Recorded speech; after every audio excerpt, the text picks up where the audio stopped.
I think that's it. We're on our way.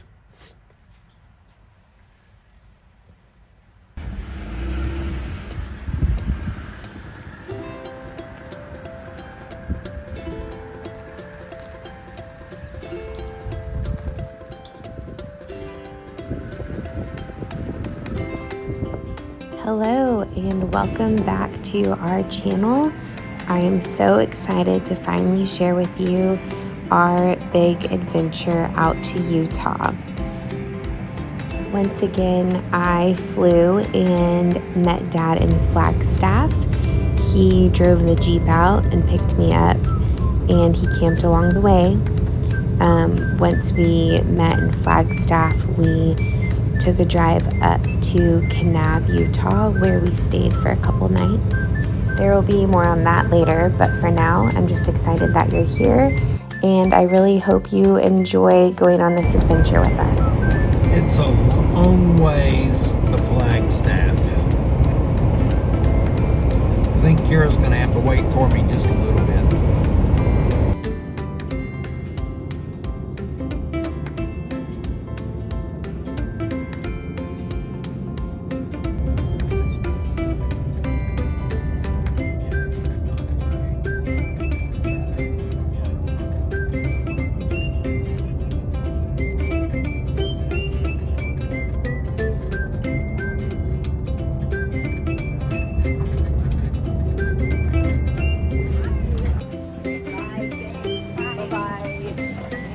This was such a teeny tiny airport, but I loved that it was our first stop on our trip. Dad drove in from Albuquerque and we actually got there about the same time. He ended up waiting for just a couple minutes, but he had brought my bags with him, so we didn't even have to go to baggage claim. So off we went to grab a little bit of lunch and start our drive towards Kanab.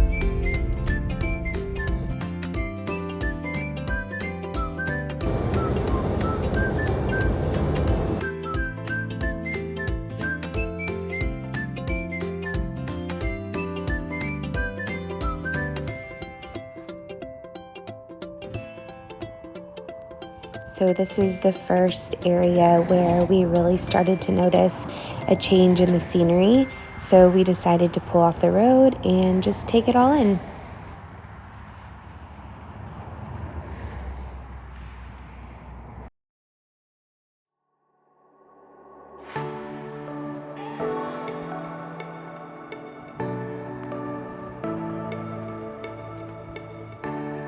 We decided to take Scenic Highway 89A from Flagstaff to Kanab, and it put us at this really neat spot where we could walk across this bridge at Marble Canyon. I decided this would be a good spot to start practicing with my gimbal again, since it had been about a year since I've pulled it out, and it did take me a minute to get used to it again.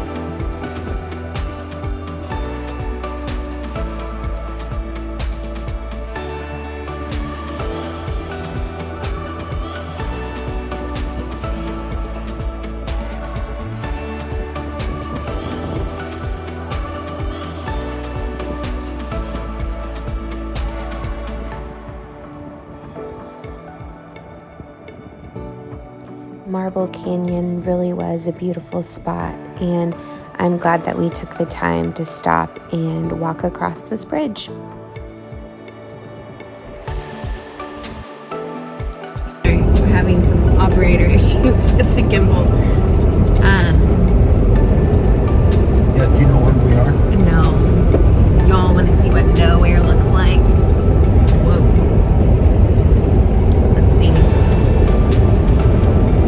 Maybe. I can flip it. We may have to do it on school. I had it a second ago. Flip.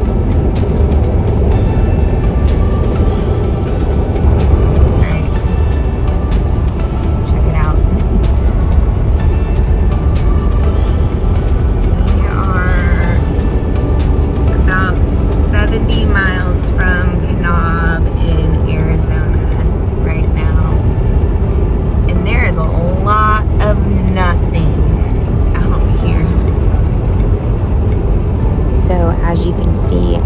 still struggling with the gimbal, but we got it figured out and we were on our way to Utah.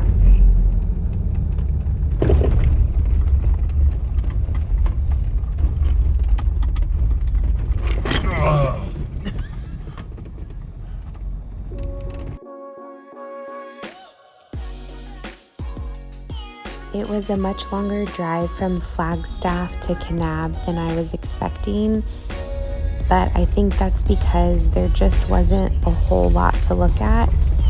It's a beautiful place, but it's much different than looking at the Rocky Mountains in Colorado. We are staying a couple nights in Kanab and rented this adorable little farmhouse, complete with a barn, an old truck, and as you will see here in just a couple minutes, some friendly dogs.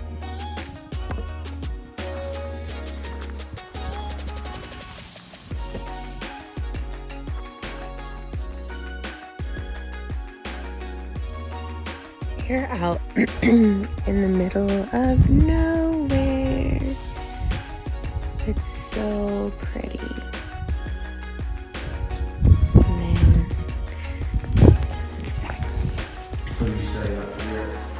What? Yeah, I'll stay up here.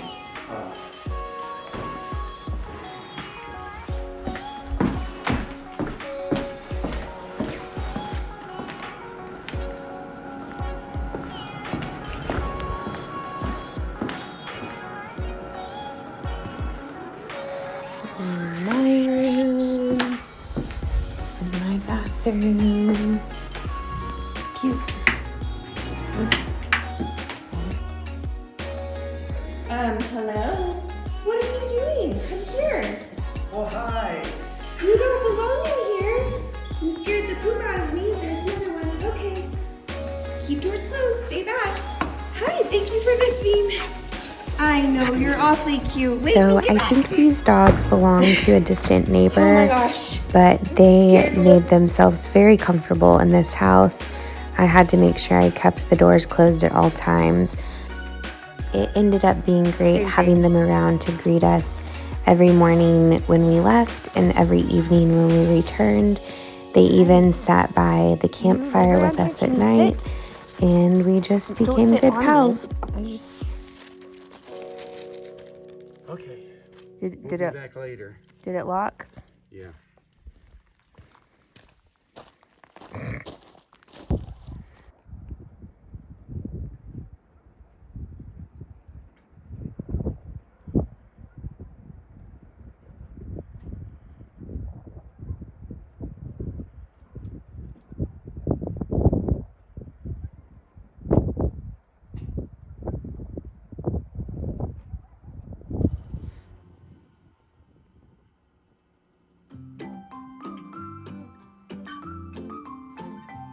After a night of pizza and a movie, we got some rest and got ready for the next day filled with hiking adventures.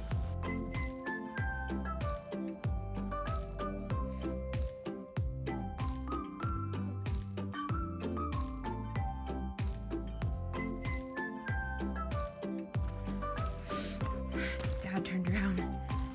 He left me.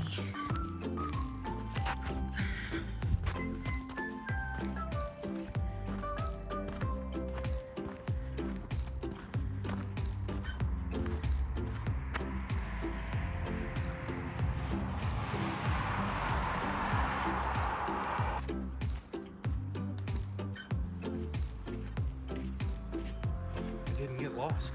Good. Our first stop were these sand caves that are located about 5 miles north of Kanab. Okay. That's where we're going. I just gotta figure out a way to get there. So I think we're gonna climb up this way and go check it out. He's making me very nervous. Okay. We made it up. We went up right there. I don't know what we're getting ourselves into. But that's where we're headed. You good? I died right over there somewhere. My legs are like rubber. All right, let's do it. It's a short hike, but the trail up to the top of the sand caves is not well marked, and our first attempt to get up to them was a fail. Dad actually ended up getting himself in a little bit of a bind, and so we had to reroute and find a different way up to the top.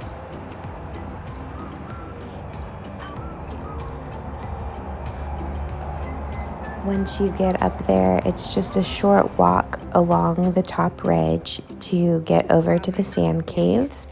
And of course, you are rewarded with something very cool.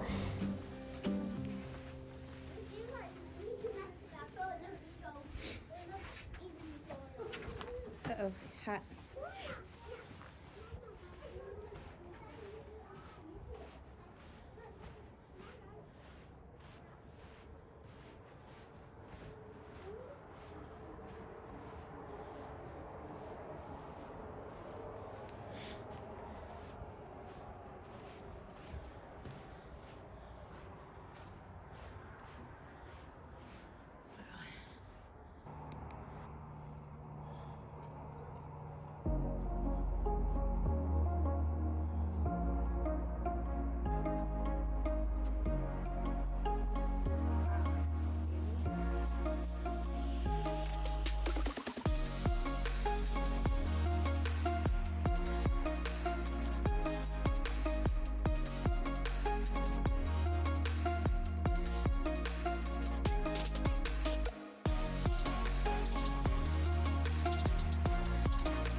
All the little crescent moons from the eclipse. On our hike back to the car, there was actually a solar eclipse happening, which was really cool to see. And we actually passed somebody on trail that let us borrow their glasses so we could look directly at it. But all the shadows from the trees were casting little crescent moons, which made it a really unique experience.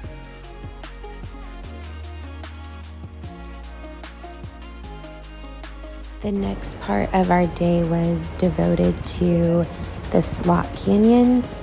So this is the drive out to Peekaboo Canyon or Red Canyon. It's called both things, but this is just about 10 miles north of Kanab. And once we were a little ways in on the trail, we decided to stop and air down the tires because the sand is very deep.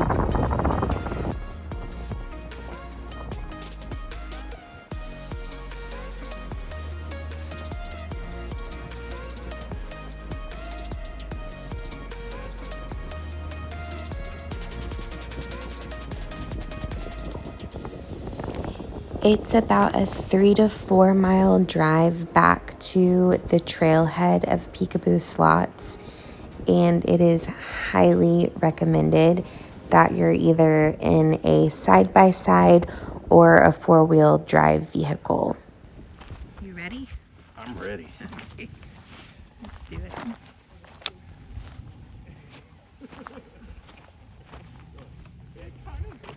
If you're able to drive back to this trailhead like we were, it makes this hike very short. I think it was probably about a mile out and back into the slots, but you can park right at the front of the slot canyon. This is cool. Wow.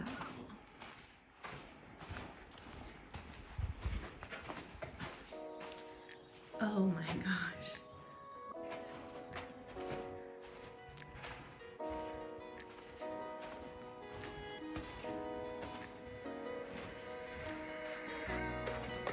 Since this was our first slot canyon, it was really breathtaking when we first got into it. There is something so magical and peaceful about walking these slots.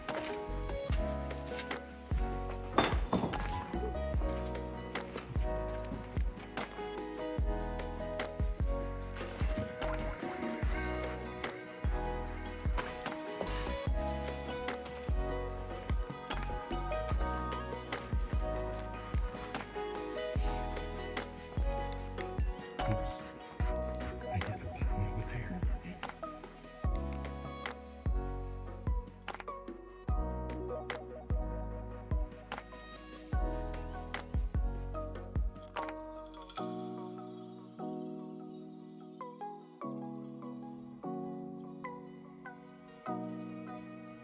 So quiet.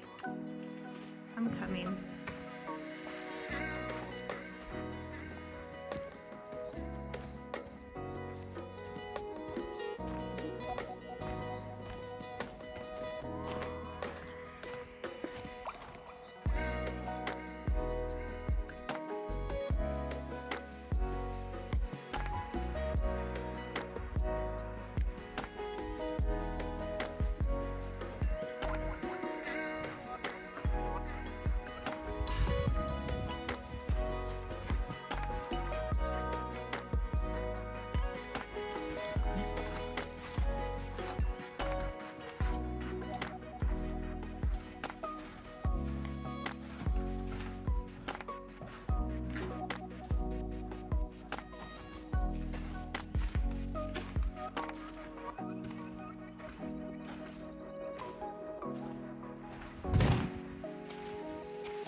On the drive back from Peekaboo Canyon out to the highway, Dad was having the time of his life driving through this sand.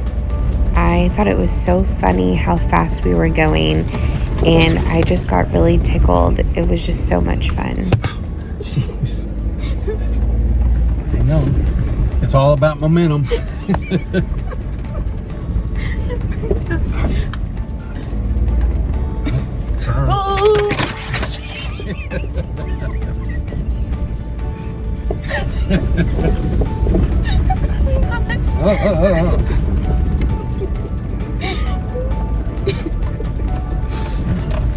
Crazy. Oh my gosh. I'm crying. So funny. Okay, we gotta get up this hill. This is what I'm worried about. What hill? The one we came down. Okay, thanks.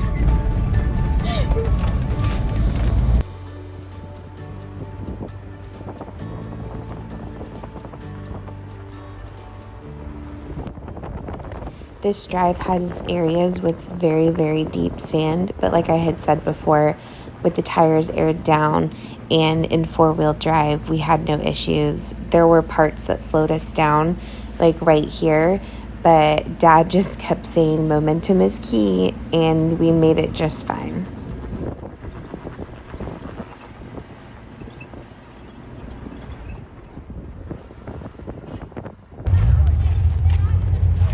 All right, we're gonna check out this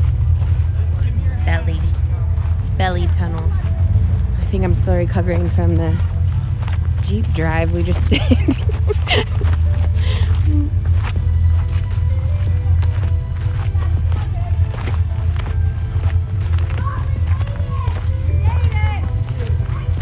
Since we were so close to Belly of the Dragon, we figured we'd stop and check it out. It is a man-made tunnel, but it was fun to walk through. It's like a really long cave.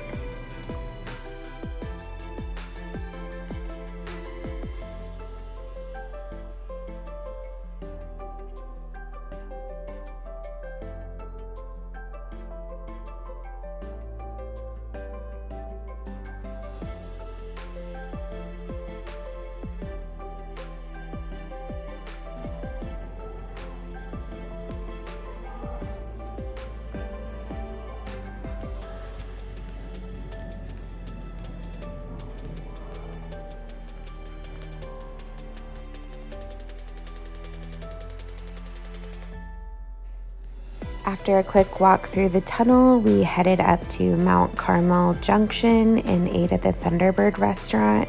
It was the only place nearby, but it was delicious, and we're apparently known for their pies. Got my hat. The Indiana Jones hat. Yep.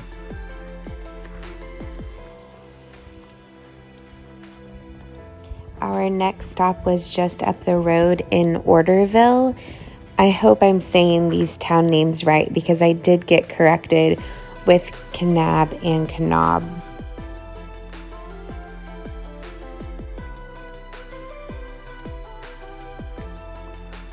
So this is Red Hollow Slot Canyon, and I really had a lot of fun in this slot. It's a little bit different than Peekaboo, but it was still just really fun to hike and fun to play around in. It's about a mile out and back, so it was super easy and totally worth a stop.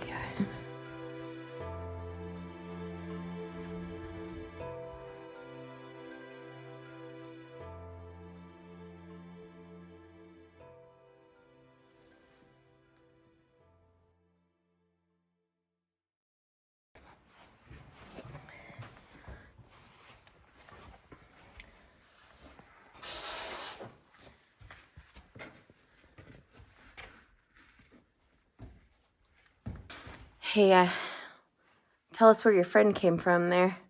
I think this came from up there.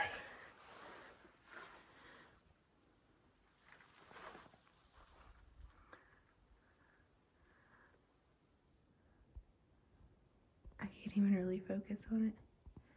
Yep, way up there.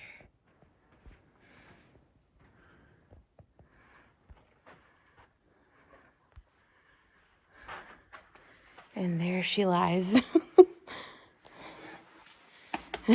Nice to join us. Just wanted to check out the slot canyons, that's all.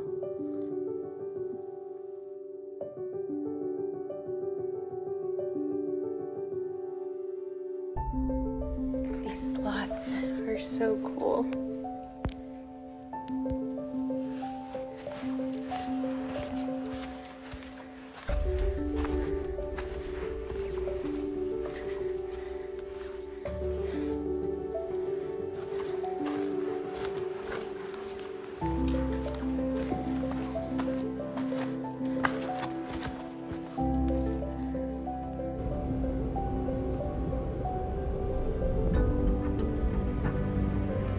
Next, we headed to Glendale, searching for Johnson Canyon Road.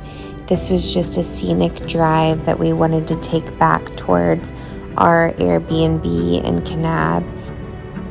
Our hopes on this drive was to be able to hike Inchworm Arch, but unfortunately it is now closed. Another thing we were looking for was an old Hollywood movie set. It was the location where Gunsmoke had been filmed, but unfortunately most of the buildings were gone and there just wasn't a whole lot to see. We did happen upon this cattle drive, and this gentleman next to us explained that he was a neighbor of a nearby property and that we could just kind of push our way through the cattle drive and they would move for us. So we figured we would just follow him, and it ended up being a lot of fun.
Dad said we're looking for dinosaur tracks, but that's where we started.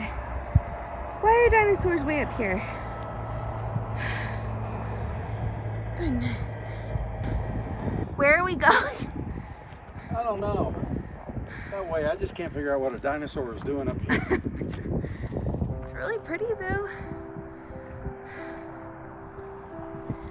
We ended up getting back to town a little earlier than expected, so Dad figured we could get one more quick hike in, but little did we know what we were getting ourselves into. Right there is our Jeep. I don't know how I got talked into coming up here, but it's very pretty.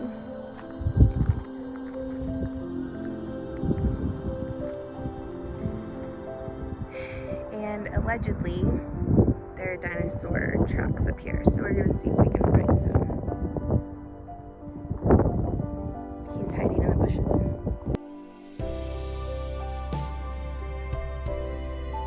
turns out this was the hardest hike we did all day because it was just straight up the whole hike. It had gorgeous views from the top, but we were exhausted when we got up there. We did find a couple of dinosaur tracks, which made it kind of fun, and the view was really amazing, but the trail was hard to follow and not well marked. It was hard.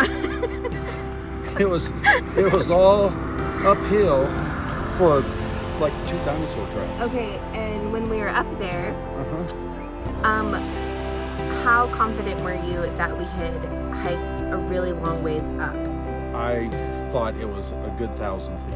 And how many feet was it? It was 300. But it felt like 3,000. So there.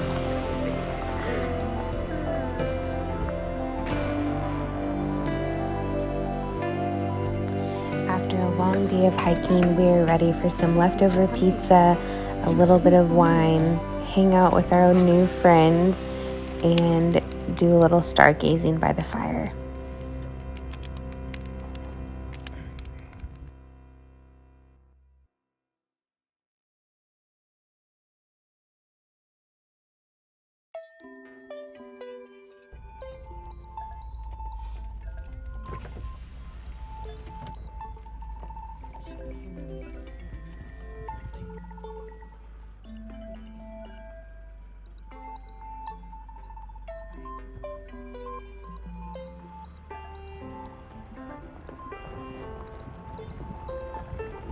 We were very sad to say goodbye to our little farmhouse just outside of Kanab, but we had some big adventures still ahead of us.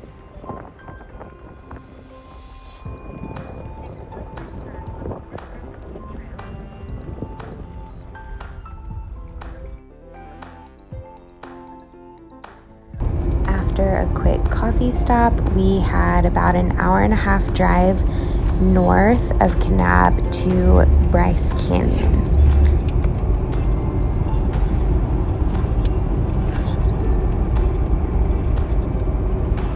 Ooh, look.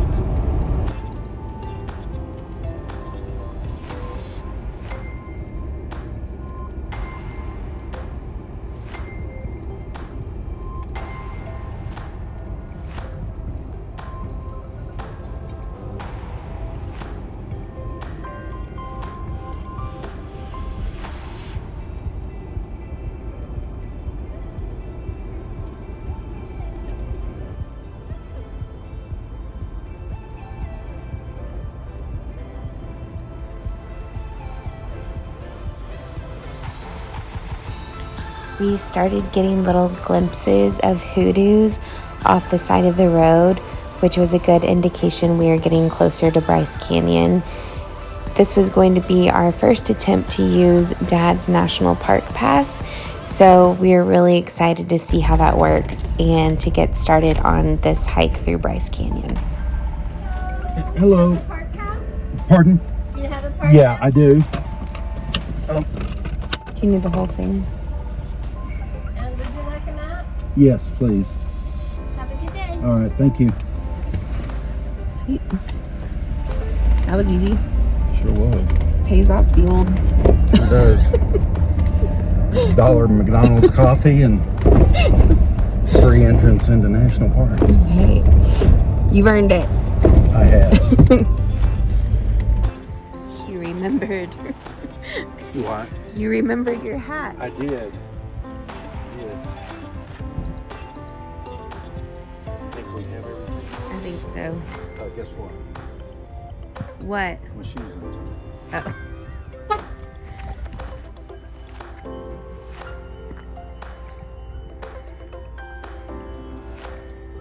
This is how we get pumped up for hikes. It's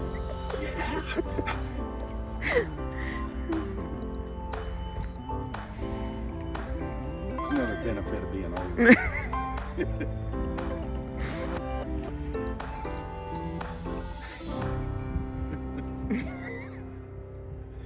It really helps.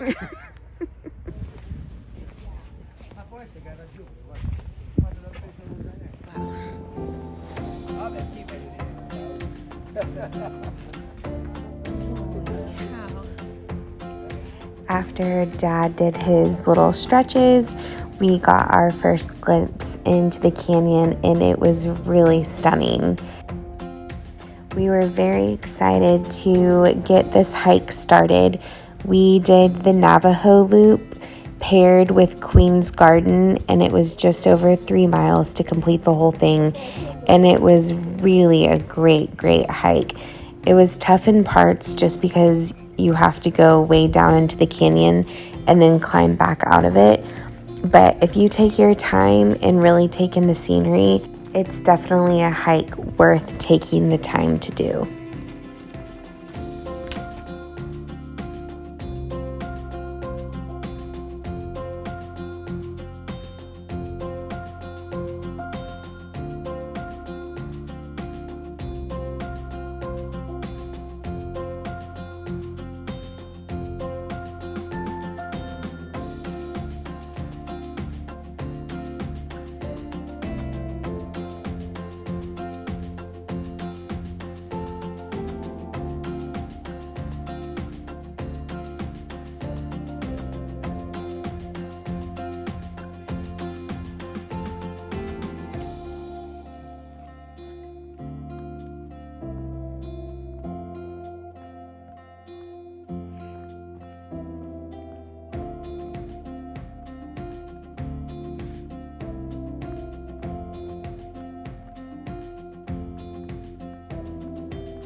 That is what it looks like.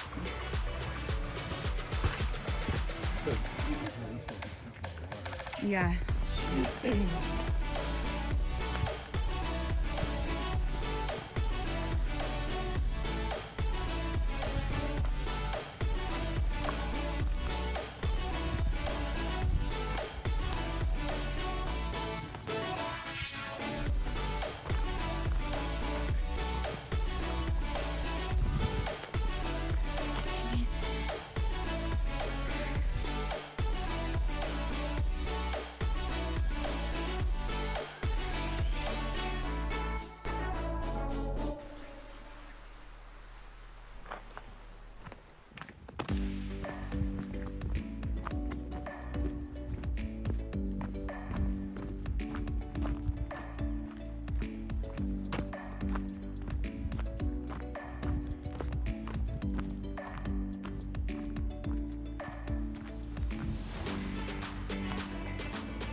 Oh, sorry.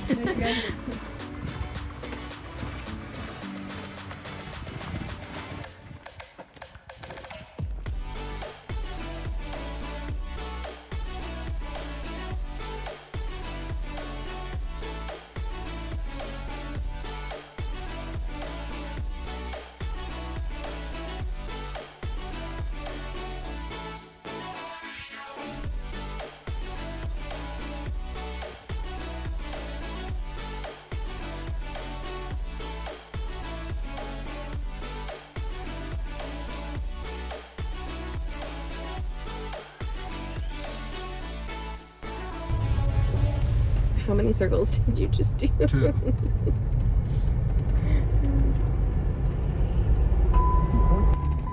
What you doing? I parked on the wrong side to get gas. Everyone makes that mistake every once in a while.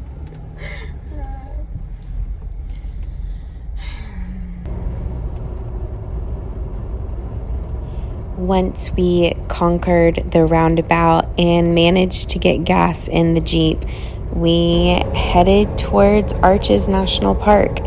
This was about a 4.5 hour drive, and when I say it was long, I mean it was long.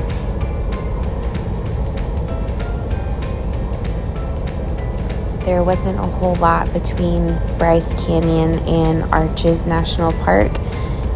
I think I even fell asleep for part of this drive, which isn't like me on a road trip, but we were even passing signs that were saying no gas for 150 miles. That's when you know you're out in the middle of nowhere.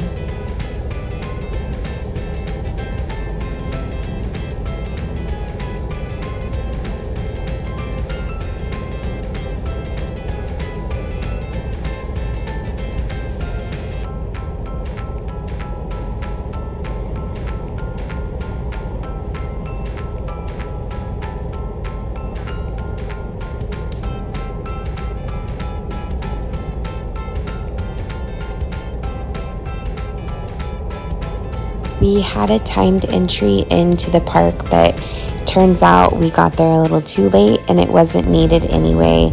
We were a little bit concerned about parking at the Delicate Arch trailhead, so once we got into Arches National Park, we made a beeline for the parking lot and hoped we could find something. Didn't even turn in. Come on. I see a spot right there. Oh man. Pray for a parking spot. You've entered the parking lot for your destination. Thank you. Come on, people. Get to moving. That's Arrived. Let's give them time to get to their cars and leave. Okay. True.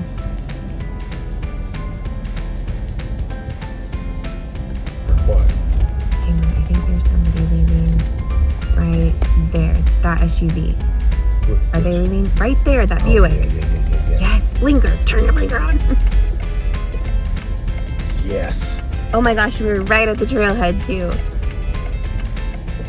Oh my gosh. What does that say? Does that say something? Surely it's fine, right? Okay. Yes. Success. Man, we have had some good luck today.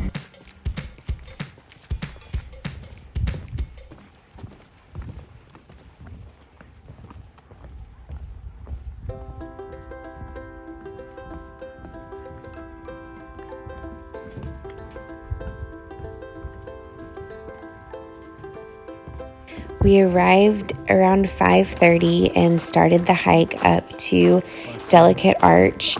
We wanted to time it just right so we could see the sunset and then hike back in the dark. I really didn't know what to expect with this hike, but climbing up this giant rock was not part of my expectations at all.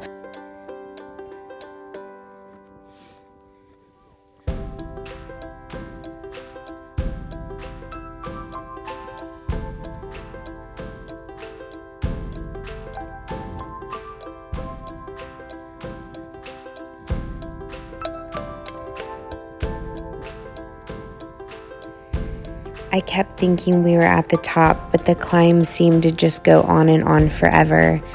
I knew the reward at the end would be completely worth it, and the views along the way were gorgeous as well.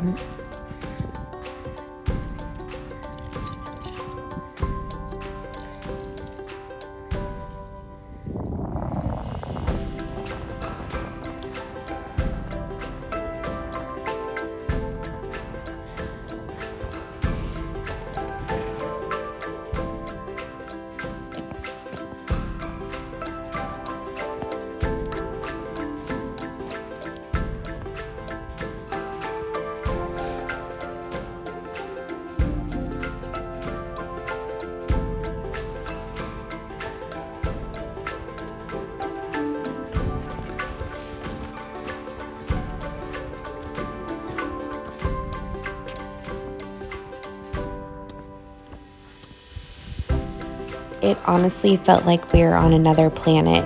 The rock formations are just so different than what we're used to hiking, so it was really a fun experience.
At this point, we were both so ready to see the arch and reach our destination.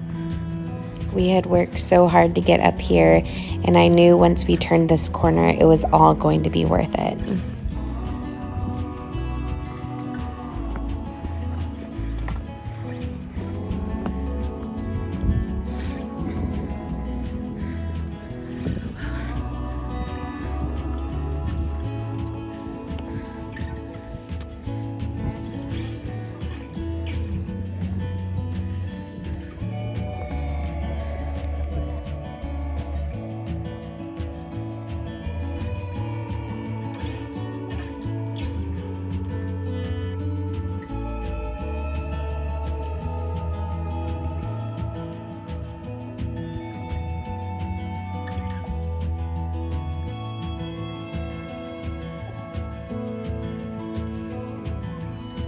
It was really stunning, and we, of course, had to have our turn taking our picture underneath the arch.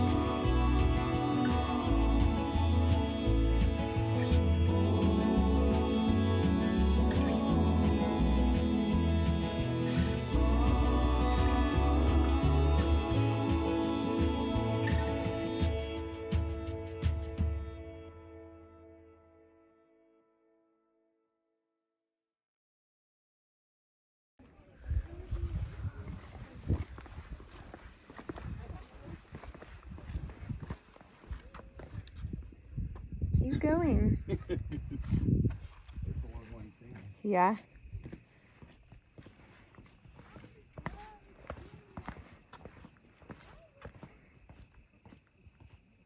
After spending some time up at the arch, we sat down and had a little snack and watched the sunset.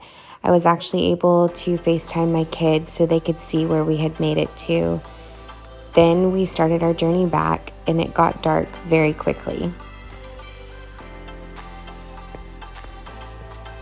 Hiking in the dark was a new adventure for both of us, but we really enjoyed it, and we even stopped on our way out of the park to take some pictures of the Milky Way.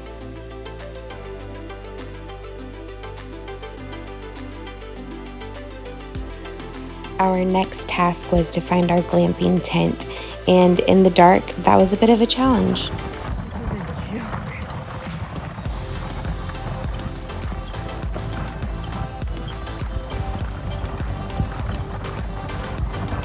We did succeed in finding our tent, and we managed to get all of our luggage down there, get in a shower, get nice and warm, and of course stop and take a look at the stars. It's unbelievable how dark it is, and unbelievable how many stars you can actually see. But we needed to get rested up for chicken corners the next morning.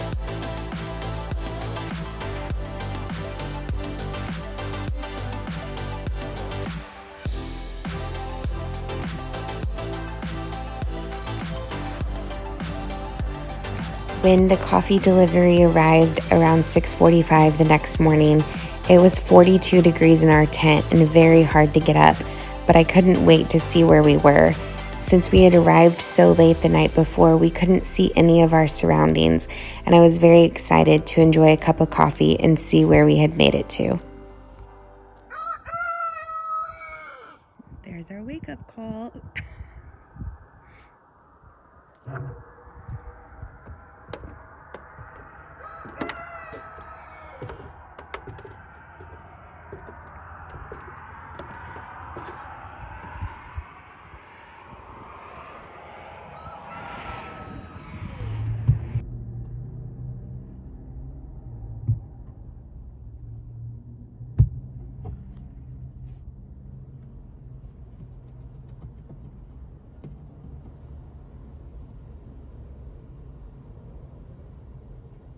After sitting out on the deck and enjoying some coffee and some breakfast, we decided we better hit the road.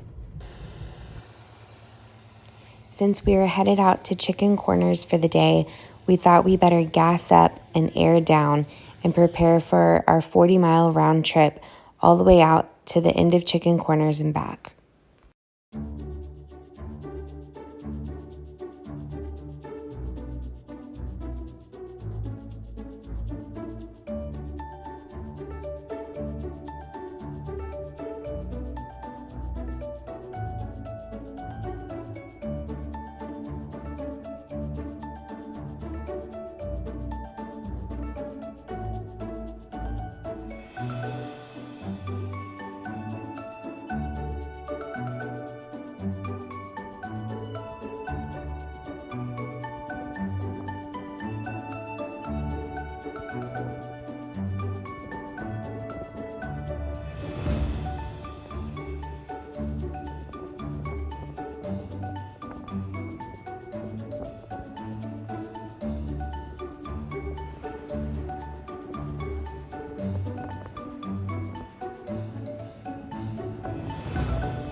It wasn't a hard or a technical drive, but it was kind of rough, and the drop-offs around some of these corners were pretty far.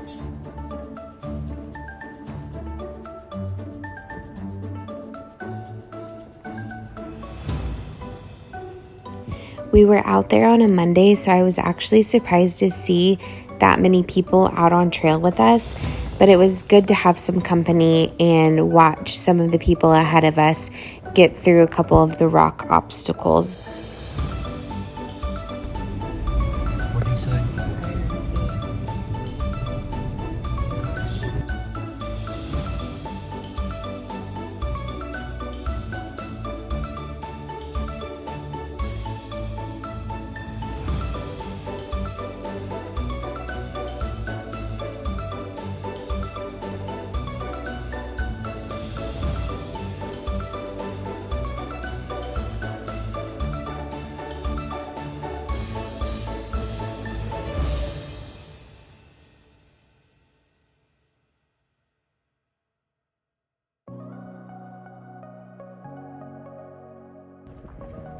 Yeah, that doesn't work without a gimbal.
Someone had told us about some natural wind caves that were about halfway out to Chicken Corners. And at one point, we saw some rock formations to our left that were kind of sitting out by themselves. So we thought we would pull off and check them out. And sure enough, it was the natural wind caves, and they were really fun to walk through. There was a lot of different areas, and it was much bigger than it looked like from the distance.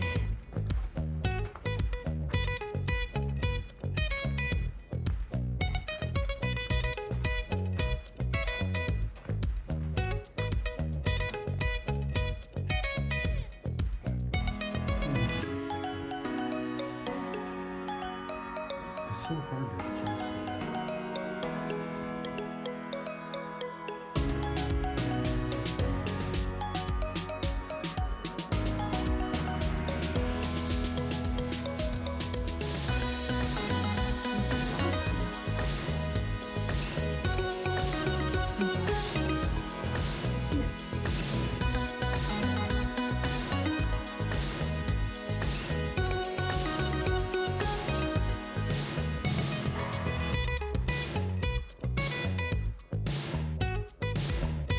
At this point, we didn't realize how close we were to the actual beginning of the Chicken Corners Trail. It was kind of funny that the beginning of the trail is marked with all of these rubber chickens, but it's also very fitting. We were so excited to see all the views from the top of Chicken Corners and reach our final destination of this trip.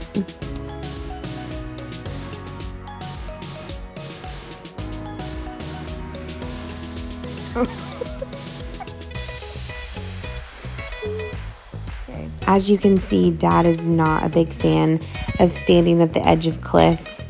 However, I think it's a really neat place to be and a place that not many people have got to experience. So I like to sit down and just really take in the views.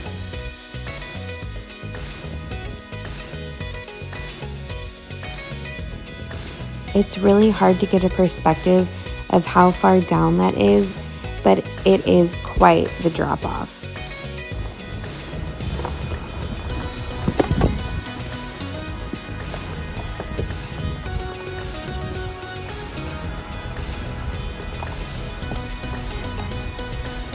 This was probably the most white-knuckle part of the whole drive, and as you can see, we get pretty close to the edge, but we make it just fine.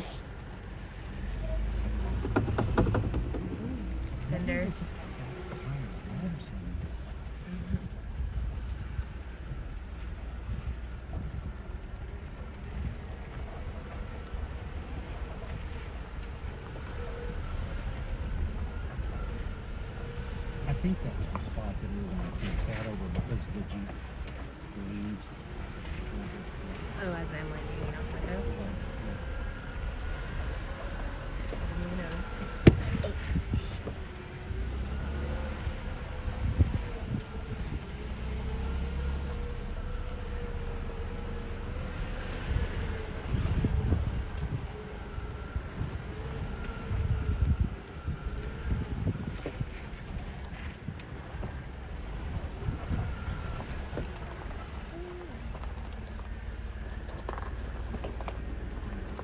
Okay, I have to admit, that was pretty close, so my suggestion would be to just take it slow. There's plenty of room, and you'll make it just fine.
And we made it. That's the very end of Chicken Corners.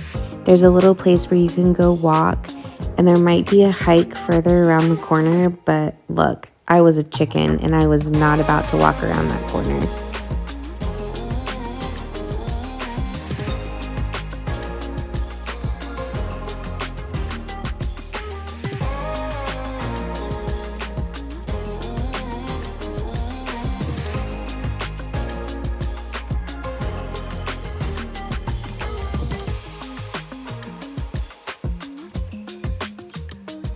It was just absolutely stunning and just a different kind of beautiful than what we're used to. No, it's not foresty mountains, but it is gorgeous and it is a great piece of work that Mother Nature has done.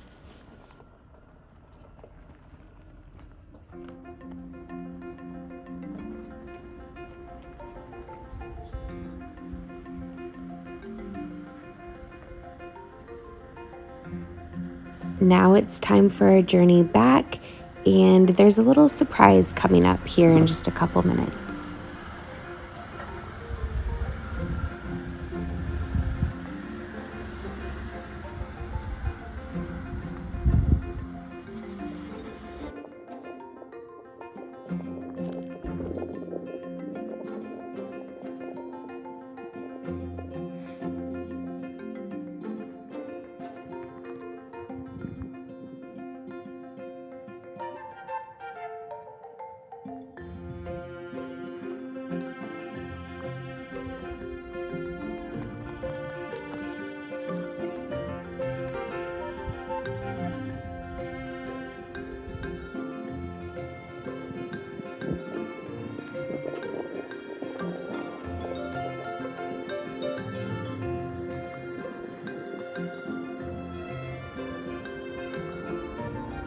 After a very quick stop at a memorial for a sheriff deputy that was killed up at Chicken Corners in 1927, we decided to have a little change of scenery.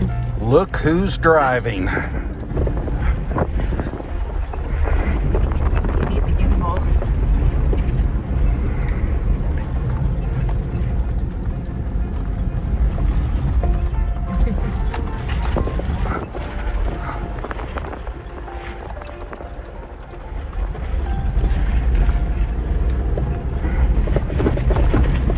Oh.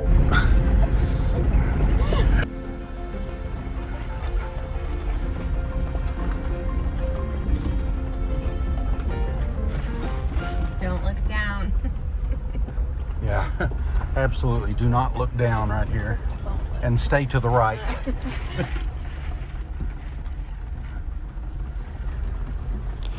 Chicken Corners is an out and back trail, which meant Dad was letting me drive around these tight turns, long drop-offs, and somewhat tricky rock obstacles. But honestly, I was having a lot of fun.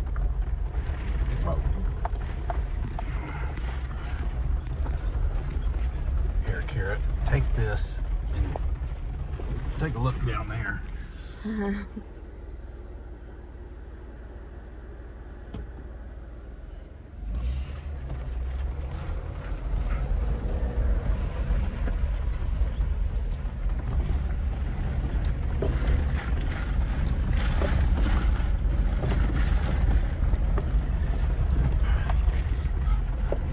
You survived that, okay? Yeah, I'm sweating. Okay.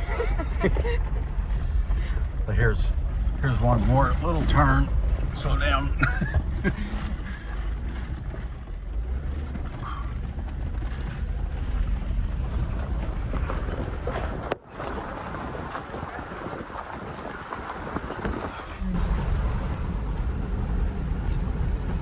Are we there yet? No, but we're getting close. It was kind of a long journey back, but we did finally make it, and we're ready to get back to our tent for a warm meal and a little bit of stargazing for our last night.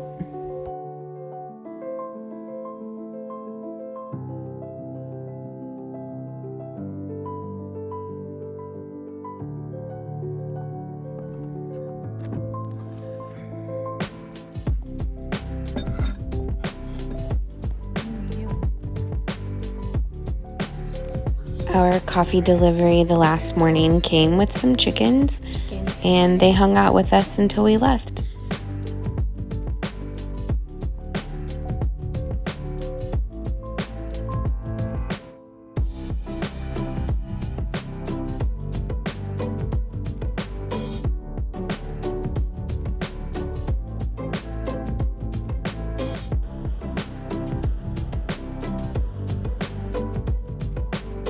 After a quick bite to eat, we loaded up the Jeep and headed towards Durango, where I was to catch my flight back home.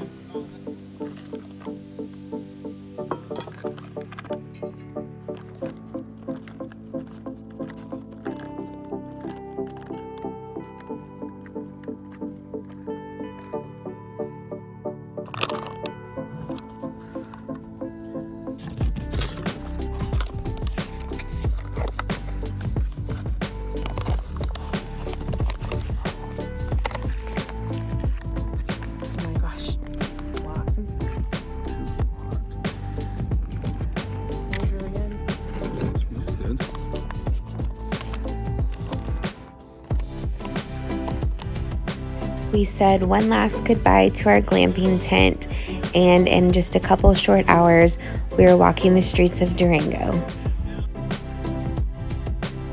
All right, be safe. All right, bye. Enjoy Bye. your flight back. Thanks. All right. Think of me. Love you. Bye.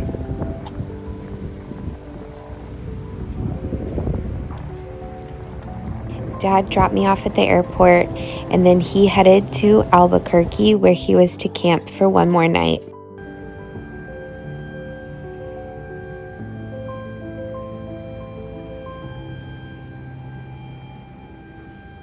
My flight out of Durango got delayed a couple of times, and I had to make a mad dash through the airport in Denver to make my connection.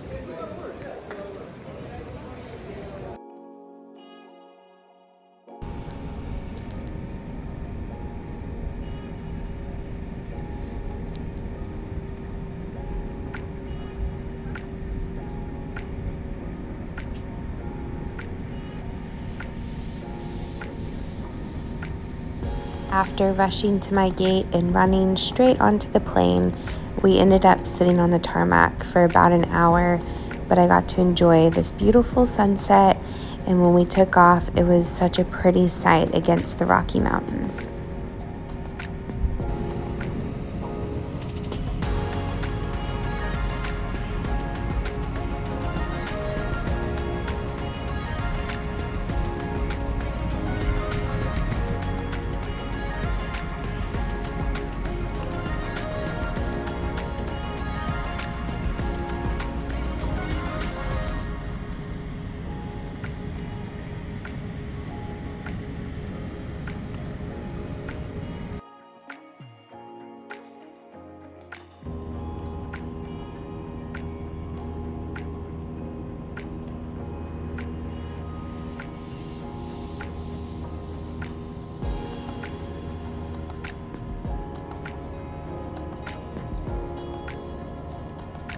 When we finally landed, I had a sneaky suspicion that there might be a welcoming party for me at the gate, and it was really fun to see my kids running up to say hello. But of course, the first thing they asked me was, "Where's Grumpy?"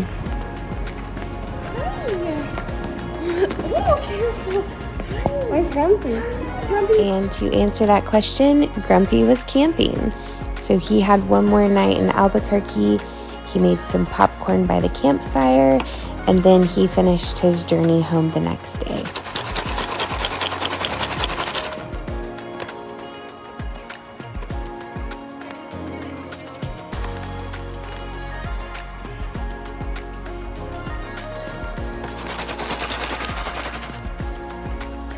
Well, I got a little bit of popcorn out of this. It'll be enough to get me started on a movie anyway.